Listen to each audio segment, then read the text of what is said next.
آتوسا دختر کوروش بزرگ و همسر داریوش یکم بانویی بود که نامش در تاریخ هخامنشیان با قدرت و درایت گره خورده است. او مادر خشایارشا شد، پادشاهی که بعدها ایران را به اوج شکوه رساند. آتوسا نه تنها شاهزاده‌ای از نسل کوروش بود، بلکه با هوش و نفوذ خود توانست مسیر جانشینی را تغییر دهد.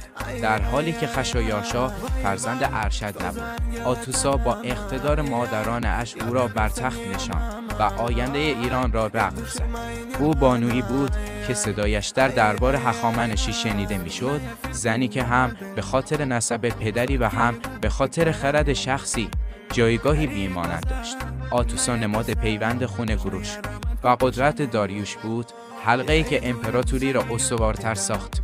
آتوسا تنها یک مادر نبود، او مادر سرنوشت ایران بود.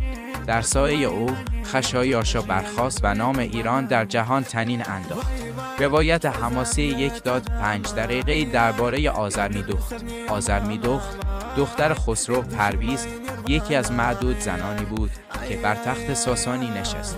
در روزگاری پرآشوب پس از سقوط شاپور شهرآراز او قدرت را به دست گرفت و برای مدتی کوتاه اما درخشان فرمانروای ایران شد. حکومتش شاید کوتاه بود، اما حضورش در تاریخ همچون شعله‌ای است که نشان می‌دهد زنان ایران توانسته‌اند در سخت‌ترین دوران‌ها به بالاترین جایگاه سیاسی برسند.